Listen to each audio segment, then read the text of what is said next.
tambor. Sou descendente, minha gente chamou. Sou dependente, a magia encantou. E cada espírito guerreiro mandou.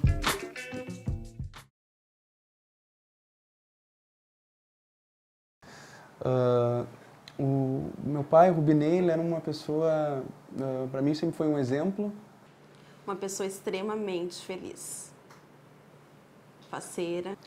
Ele é um líder em todos os sentidos, dentro de casa, um líder dentro dos clubes onde ele trabalhou, líder dentro do serviço, um líder entre os amigos. Ele sempre teve esse poder de liderança dentro dele. Sabia muita coisa e às vezes eu me perguntava de onde ele sabia tanto, porque ele sabia de tudo que era área e isso me deixava muito encantada. Né? Ele conseguia adaptar com tudo e tudo tinha fundamento. Não era nada aleatório, assim, sem saber, sem um conhecimento. Né? Um pouquinho de cada área ele sempre conseguia nos passar. E o que me deixava muito irritada é que ele sempre tinha razão. Em casa ele era um cara, assumia bastante as responsabilidades, a gente nunca sabia dos problemas que estavam dentro de casa. Ele sempre assumia todos os problemas e a gente achava que estava sempre tudo bem. E às vezes eu acho que, coitado, a cabeça dele estava mil e a gente acreditava que estava tudo bem, ele não transparecia nunca nenhum problema. Que resolvia tudo com muito bom humor. Sempre tentou resolver problemas, era um cara que, problema para ele sempre agarrou todos e tentava resolver. E não tem problema que a gente não consiga resolver. Dava bronca, dava, mas resolvia. Falava o que tinha para falar, nada de cara amarrada, e depois estava tudo certo. E a vida continuava. E é assim que eu acho que tem que ser. E é assim que eu sou. Ele nunca foi de passar a mão. Assim, foi um cara que tivesse que bater boca e brigar com a gente naquilo que ele acreditava que é certo, ele batia. Eu me lembro quando, logo depois que eu me formei, eu sou formado em agronomia, a gente sentou numa mesa, na mesa de sala, acho que uma semana depois que eu me formei, aquela coisa de formatura, e eu estava naquela decisão de sair para trabalhar, mestrado e tal. Aí comecei a conversar com ele sobre as possibilidades, eu lembro que ele estava meio assustado, que rumo que eu ia tomar e preocupado também.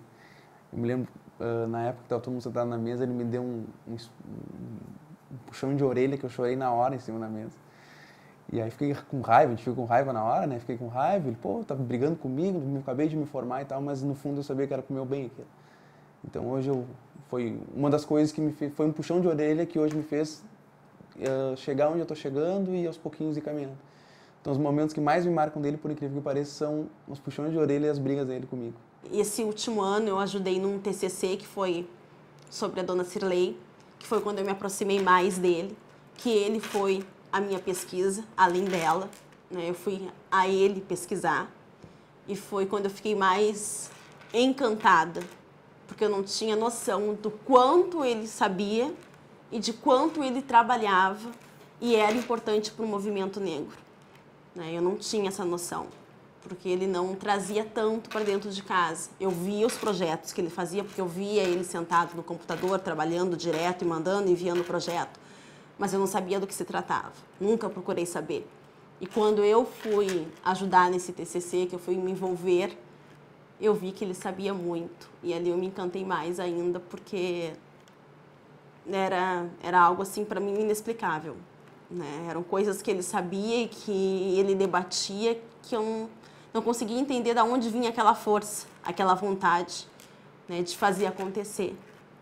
E a minha vontade maior, e que eu gostaria muito que acontecesse, era de ver o clube aberto de novo, ficar aí, que era o que ele estava lutando. Deixou um legado aqui, eu acho que o principal de tudo dele ter vindo assim hoje pensando na existência dele foi para ele ter deixado um legado aqui e que essas próximas gerações continuem tendo isso como exemplo. Eu tento seguir os exemplos dele na parte de família, na parte de responsabilidade dentro de casa, na parte de tudo, de serviço. E o caminho certo, né, do bem, para fazer o bem, nunca desvirtuando, nunca indo para um lado contrário, sempre honesto. Então essas são, acho que, as principais lições assim, que ele nos deixou. Né? E isso ele não precisava falar, isso a gente via nele.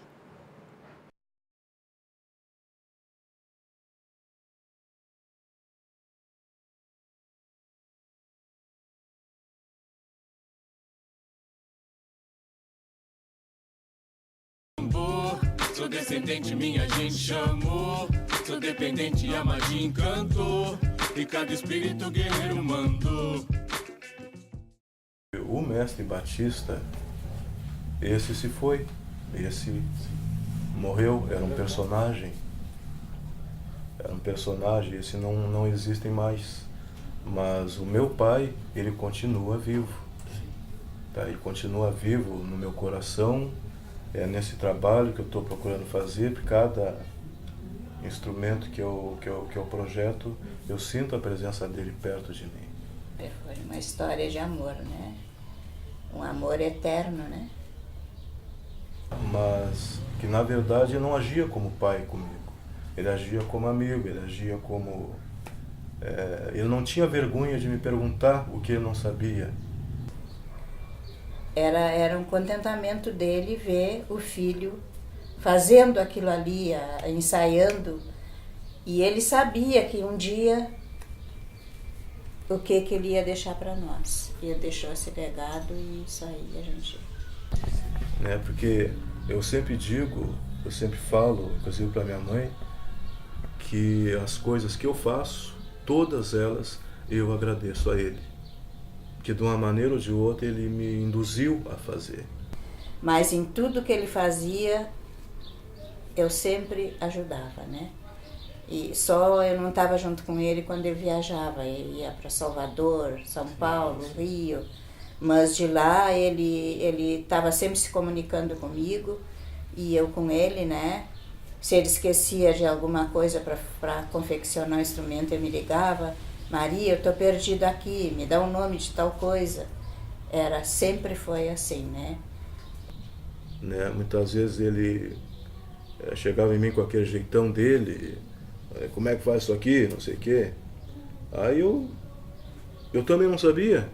Então juntos a gente descobria coisas que realmente depois a gente ficava pensando: puxa, mas realmente nada acontece em vão. E hoje eu vejo que realmente nada acontece em vão.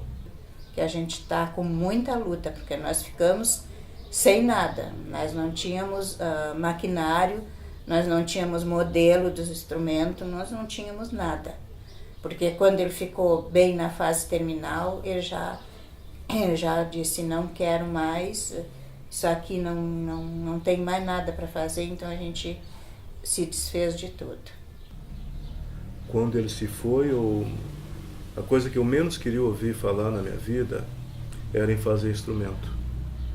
Eu não queria sequer saber dessa possibilidade.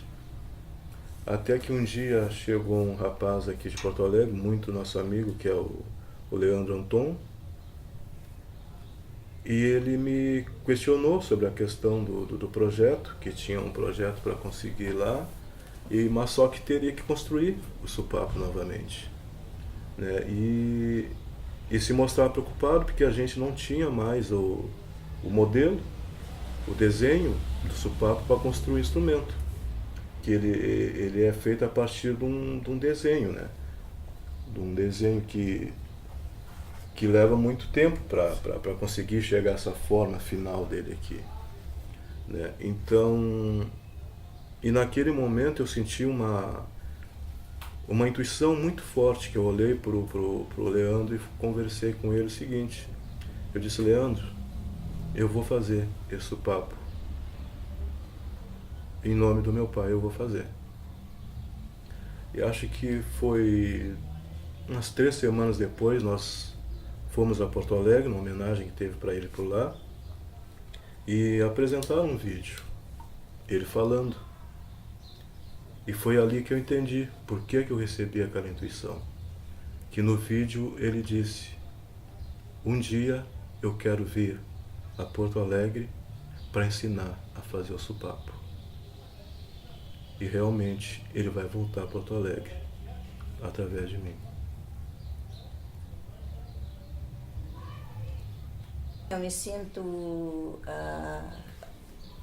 aliviada dentro de mim, meu coração, porque a gente está conseguindo dar o seguimento do legado que ele deixou, né? E graças a Deus a gente hoje está praticamente com a oficina montada, né? e fazendo esse instrumento como vocês estão vendo, né? Tá aqui já o sopapo que o filho fez, né? A gente está também trabalhando na escola Franklin, lá da diretora Roselaine, com a banda de percussão, com músicas afro, né? Uma coisa que ele também adorava, esse trabalho, né? Ele, em todo momento, ele estava do meu lado, ele nunca me abandonou. E até hoje eu sinto que ele não me deixou sozinho, né? Porque tem momentos que, quando a saudade bate, né, muitas vezes a gente é levado pela intuição, né? E muita coisa que eu fiz nesse instrumento agora, tá, fui levado pela intuição, né? Porque eu não queria fazer realmente, eu não tinha projetos de continuar esse trabalho, mas me chegou uma intuição muito forte e eu não tive como negar. Ultimamente, quando ele ficou com um problema de saúde bem grave, né? Um dia ele me disse: olha, Maria, tu é o meu anjo da guarda. E então eu tinha muito medo. Ele, para fazer uma injeção, para tirar um sangue, tinha que ser com a minha mão agarrada, né? E ele um dia disse para mim: tu é meu anjo da guarda e tu não deixa judiarem de mim. Né? Então, para mim foi um momento muito, muito, muito difícil. Um momento muito, muito difícil. Eu disse para ele: não te preocupa, que jamais eu vou deixar judiarem de ti. Eu cuidava dele assim como um bebê. Eu chamava ele, era o meu bebê ultimamente. Mas o meu bebê. Chegou a hora que o pai chamou ele, né?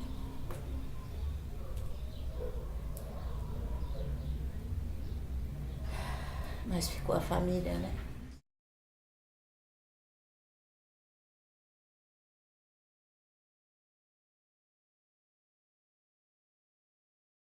Nós temos pessoas muito queridas às quais a gente tem muito que agradecer, não só aqui em Pelotas, como especialmente eu chamo de anjos de Porto Alegre, né, que eles foram de um carinho extremado por ele quando ele mais precisou.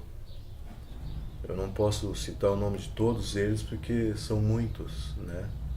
Mas o Gustavo, o Serraria, o Leandro Anton, né, o Marcelo, enfim, todos eles, a Sara, o Valentim, eles foram de um carinho com meu pai, uma coisa que eu nunca tinha testemunhado que um ser humano pudesse ter por outro.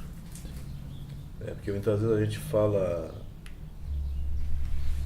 tem que ser bom, mas na prática raras pessoas conseguem ser. E eles demonstraram que eles tinham uma consideração e têm uma consideração muito grande que acho que vai além da amizade. Isso eu chamaria de um protótipo do ser humano ideal, que é o ser fraterno.